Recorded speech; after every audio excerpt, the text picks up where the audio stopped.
ኣብ ኢሚራት ዓረብ ሰንኪ ደብዳብ ኢራን ኤርትራውያንን ኢትዮጵያውያንን ዝርከቦም ብዙሓት ቆሲሎም መንግስቲ ኢትዮጵያ ማላያ ዘይብሉ ሰራዊት ናብ ትግራይ ፀጊዑ ህልውና ናብ ሓደጋ ኣትይዎ ኣሎ ንመኸተ ነዳሎ ክብል ዶክተር ደብረጽዮን ናይ ክተት ኣዋጅ ኣውጅሎም ኣዛዚ ሓይልታት ምክልኻል ኢትዮጵያ ፊልድ ማርሻል ብርሃኑ ጁላ ንለኣኽቶምን ናይ ውሽጢ ዓዲ ተለኣኽቶምን ሓዊስና ክንዋግኦም ኢና ክብል ተሓንዮም ብተወሳኺ ድማ ባሕሪ ናይ ምርካብ መሰልና ካብቲ ሰማዕታት ዓድዋ ካብ ዘውረስና ሓደራ ላላውነት ዘይነፃፀል ክብል ፕሬዚዳንት ታዬ አጽቀሥላሴ ተዛሪቡሎም ሰላም ጫና ሃበልና ቤተሰብ በኩል ሚዲያ ነሰዓት ዝሓዝናዮ ማሕበሬታታት ብቐንዲ ነጥብታት ፈሊምናዮም ንሰናይ መከታተልኩም ብኽብሪ ብምዕዳም ናብ ዝርዝሮም ኣቢልና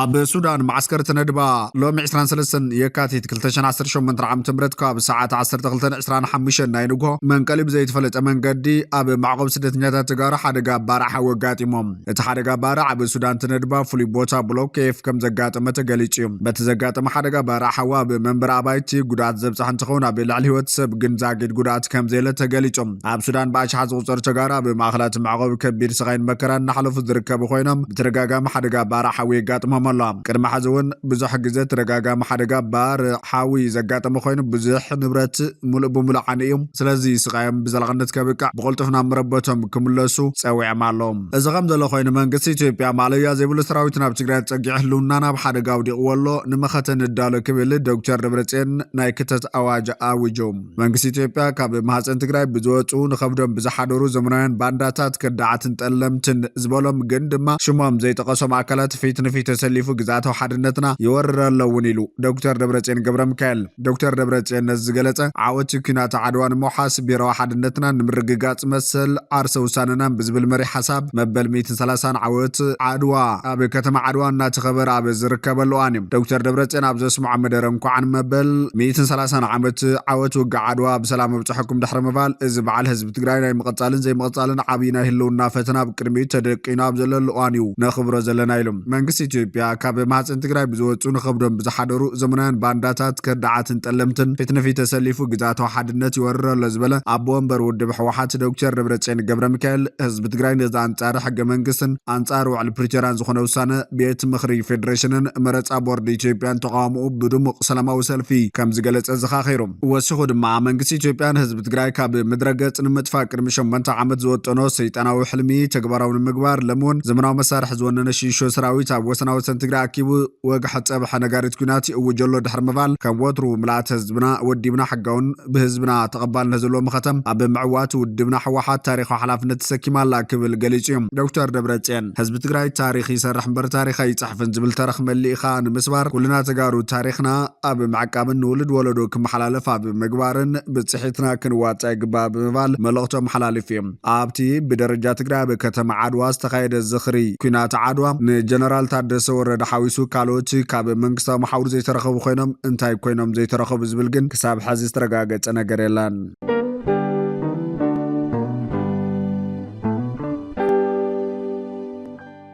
ኣዛዚ ሓይልታት ምክልኻል ኢትዮጵያ ፊልድ ማርሻል ብርሃኑ ጁላ ንለኣኽቶምን ናይ ውሽጢ ዓዲ ተለኣኽቶምን ሓዊስና ክንዋግኦም ኢና ክብል ተሓንዮም ከም ትማሊ ኤርትራ ናይ ምግንፃል መስርሕ ሎሚ ኣይንፈቅድን ክብል እውን ፊልድ ማርሻል ብርሃኑ ጁላ ገሊጹ እዮም ኣብ ኣደባባይ ምኒልክ ኣብ ዝካየድ ዝወዓለ ዝኽሪ መበል 130 መዓልቲ ዓወት ዓድዋ ዝተሳተፈ ሓላፊ ስታፍ ሓይልታት ምክልኻል ኢትዮጵያ ፊልድ ማርሻል ብርሃኑ ጁላ ብዛዕባ ስጋት ውሽጣውን ግዳማውን ሓይልታት ሓያል መጠንቀቕታ ሂቦም ፊልድ ማርሻል ኣብ ዘስምዖ መደረ ኢትዮጵያ ምስ ናይ ደገ ጽላእቲ ብምትሕባር ንወጻእተኛታት ወረርቲ ጥራይ ዘይኮንስ ንሃገር ንመጥቃዕቲ ዘቃልዑ ውሽጣዊ ጉጅለታት እውን ክትቃለስ ምዃና ብግልፂ ገሊጹ እዮም ጸላይ ብግልባብ ህዝባዊ ጥልባት ናይ ገዛ ርእሶም ድሌታት ንምምላእ ውልቀ ሰባትን ጉጅለታትን ከም ዝቆፅር ዝገለጸ ፊልድ ማርሻል ብርሃኑ ጁላ ባህሊ ገዛና ክንመርሕን ክንቆጻጸርን ዘይምኻልና ውድቀትና ክቀላጥፎን ታሪኻውን እዋናውን ጽላእትና ንኻል ክረኽቡን ይገብረሉ ክብለ ጠንቀቖም ውሽጣዊ ዘይምርግጋእ ንናይ ወጻኢ ምትእታው በሪ ዝኸፍት ምዃኑ ብምግላጽ ዜጋታት ጠለብ ህዝቢ ከም መምኽነታት ተጠቂሞም ሃገር ንምዕናው ካብ ዝጥቀሙ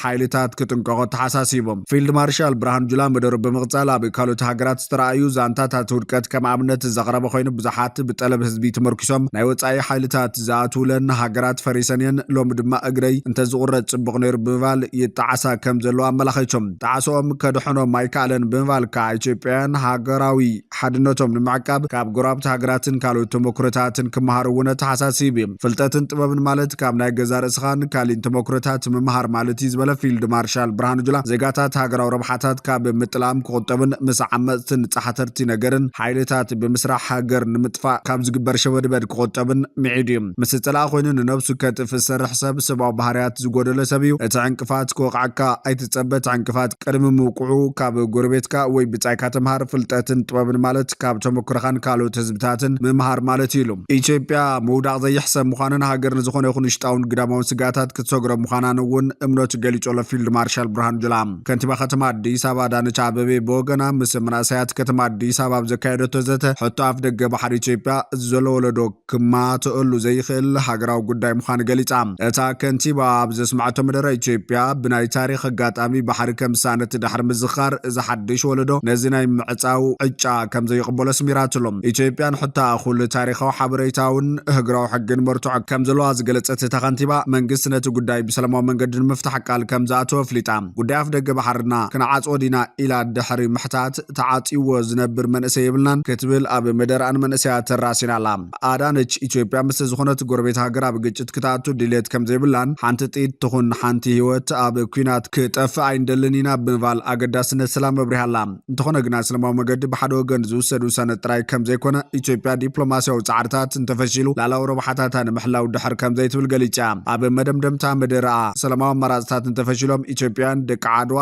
ምዃኖም ብተግባር ከርእዩ ጻውዒት ተቕሪባ ኣላ ብተወሳኺ ድማ ባሕሪ ናይ ምርካብ መሰልና ካብቲ ሰማዕታት ዓድዋ ካብ ዘውረስና ሓደራ ላዕላውነት ዘይነጻጸል ክብል ፕሬዚዳንት ታዬ አጽቀሥላሴ ተዛሪቦሎም መበል 130 ዓመት ዓወት ዓድዋ ኣብ አዲስ አበባ ዝተኸበረሉ መልእኽቲ ዘመሓላለፈ ፕሬዚዳንት ታዬ አጽቀሥላሴ ዓወት ኩናት ዓድዋን ኣፍሪካውያን ንኹሎም ጸለምቲ ህዝብታትን ወጋሕታ ናጽነት ዘበሰረ ሰብኣዊ ክብርን ጸጋን ዘምፀ ዘይንቕነቕ ጅግንነት ኢትዮጵያን ንዓለም ዘርአየ ታሪኻዊ ውግእ ምዃኑ ገሊጾም ዓወት ኩናት ዓድዋ ደቂ ተባዕትዮ ጀጋኑ ጥራይ ዘይኮኑስ ጥበብን ሃገራውነትን ጽንዓትን ደቂ ኣንስትዮ ኢትዮጵያን ዘቃልዕ ታሪኻዊ ምዕራፍ ምዃኑ ገሊጾም ስነ ሓሳባዊ ጥንካረ ዓወት ዓድዋን ሃገራዊ ረብሓ ኢትዮጵያን ልዑል ኣገዳስነት ከም ዘለዎ እውን ተዛሪቦም ዓወት ኩናት ዓድዋን ፖለቲካ ኢትዮጵያ ነጥበብ መቐይሮ ክኸውን ይግባእ ኢሎም ዓወት ዓድዋ ንኢትዮጵያውነት እንተግዝፍ ነቲ ጉጅላዊ ኣተሓሳስባ ብግቡእ ቆሪጹ ዝሓዝዮ ዓድዋ ንጉጅላዊ ዘለል ፖለቲካ ይጽየፍ ንዓመፅን ምፍልላይ ንጽየፍ ስርቂ ተንኮልን ውስልትናን ይንዕቕ እዚ ቁልፊ ጉዳይ ዘመናዊ ዓድዋ ኢሎም ዓድዋ ወትሮ ኣብ ኩናት ክዕወቱ ዝደልዩ ኩሎም መምህር ዝኾነት ዓባይ ምንጪ ፍልጠት ምንባራ እውን ኣብርዮም ዓድዋ ክንሓስብ እንከለና ኣብ ኣእምሮና ዝመጽእ ጅግንነት እዩ ጅግንነት ድማ ሰላም ንምምስራትን ህዝቢ ንምርባሕን ሃገር ንምህፍታምን ኢሎም ናይ ዘመንና ጅግና ናይ ጽላውያት ዝጭድር ዘይኮነስ ፍቕሪ ሃገር ናይ ምካል ናይ ጥበብን ብሓባር ናይ ምዕባይ ድምፂ ዘጉልህ ዝበለ እቲ ፕሬዚዳንት ኢትዮጵያውነት ህይወት ብምሃብ ዝሕይል ብርሃት ዝድልድል ብፍልጠትና ብትዕግስትና ነርሒካ ምርኣይናን ዝሃፍተመ ህያው መንነት እዩ ክብል ገሊጹ ዓድዋ ናጽነት ዝተረጋገጸሉ ንናጽነት ብዓወት ዝተርጎመ ዓብይ ዓወት ምዃኑ ብምብራህ ኣብ ዝዋን ዝቀየር ዘሎ ጂኦፖለቲካውን ጂኦግራፊያውን መስርዕ ዓለምና መንፈስ ዓድዋ ምጥንኻር ከም ዝግባእ ኣስሚርሎም ኣብ መላእ ዓለም ፋሒሎም ዘለው ጸለምቲ ኣሕዋትና ናሓትናን ድሌት ናጽነቶምን ማዕርነቶምን ከምቲ ኣብ ቦታትና ብዓውደ ውግእ ብዝገበርዎ ጅግንነት ምላሽ ዝሃቡና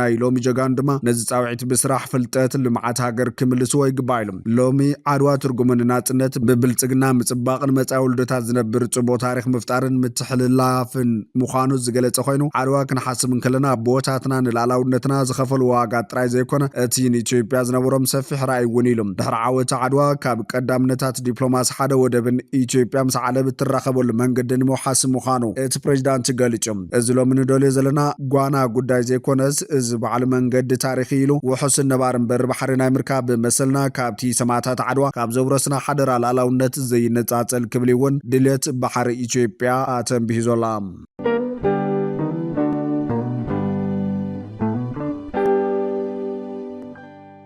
ኣብ ኢሚራት ዓረብ ሰንኪ ደብዳብ ኢራን ኤርትራውያንን ኢትዮጵያንን ዝርከብዎም ብዙሓት ቆሲሎም ኣለዎም ኢራን ብሰንኪ ኣብ ልዕሊ ሕቡራት ኢሚራት ዓረብ ዝፈጸመቶ ተኸታታሊ ምጥቃዓት ሚሳይላት 3 ሰባት ክሞትን ከለዉ ሓደ ኢትዮጵያውን ሓደ ኤርትራውን ዝርከብዎም ዓሰርተታት ዜጋታት ቆሲሎም ሚኒስተር ምክልኻል እቲ ሃገር እቲ መጥቃዕቲ ብቐዳም ካብ ዝጅምር እንዳሓር ልዕሊ 700 ሚሳይላትን 500 ድሮናትን ናብቲ ከባቢ ከም ዝተተኮሰ ፍሊጦም መብዛሕትኦም እቶም ተተኮስቲ ክብርዕን ከለዉ ገሊኦም ኣብ መንበር ኣባይቲ ትካላት ንግድን ባሕርን ዓሊቦም ኣሎም ኣብ ልዕሊ ሰባት ጉዳት ዘብጽሐ ስብርባርቶም ተተኮስቲ ከም ዝኾነ ይንገር በቲ መጥቃዕቲ ህይወቶም ሳኑ ሰለስተ ሰባት ደቂ ፓኪስታን ኔፓልን ባንግላዴሽን ከም ዝኾኑ ጋልፍ ኒውስ ሓቢሮላ ብተወሳኺ ኢትዮጵያንን ኤርትራውያንን ዝርከብዎም 58 ዜጋታት ቀሊል መጉዳእቲ ካብ ዝበጽሖም ተገሊጹ ሚኒስትር ምክልኻል ኩዌት ሎሚ ንጉሆ ሓያሉ ነፈርቲ ውግእ ኣሜሪካ ካብ ዝተሓምሸሻ ምግላጹ ማዕኸናት ዜና ኩዌት ሓቢረን ኣለዋ እቶም ሰራሕተኛታት ከይተጎዱ ብሂወት ከም ዝተረፉን ካብቲ ቦታ ተኣልዮም ንምርመራ ኩነታት ጥዕንኦም ናብ ሆስፒታላት ከም ዝተወሰዱ ተፈሊጦላ እቶም ሰባት ኣብ ርጉእ ኩነታት ከም ዝርከቡ ድማ ሓቢሩ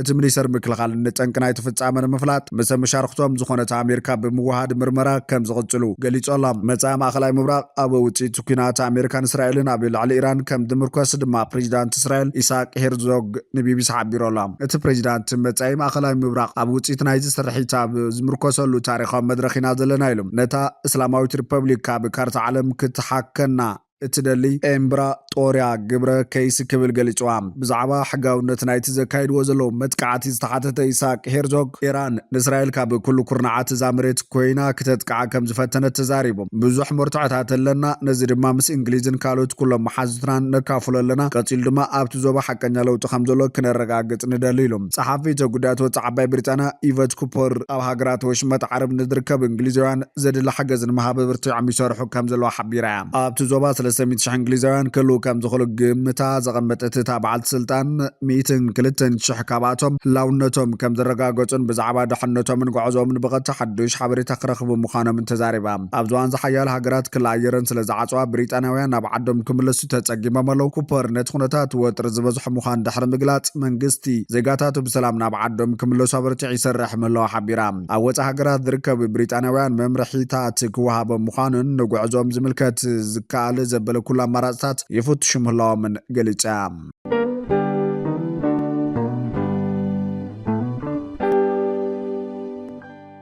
ፈትዋት ክብራትን ቤተሰብ በኩል ሚድያ ንሰዓት ዝሓዝናዮ ሓበሬታታት ነቶም ክትከታተልዎም ዝጸናሕኩም ይመስሉ ነይሮም ንሰናይ ምክትታልኩም ብምስጋን ናብ ዝቕጽል ብኻልኦት ሓበሬታታት ክሳብ ንራኸብ ንምድላዋትና ላይክ ሸር ሚድያና ሳብስክራይብ ብምግባር ቤተሰብ በኩል ሚድያ ይኹኑ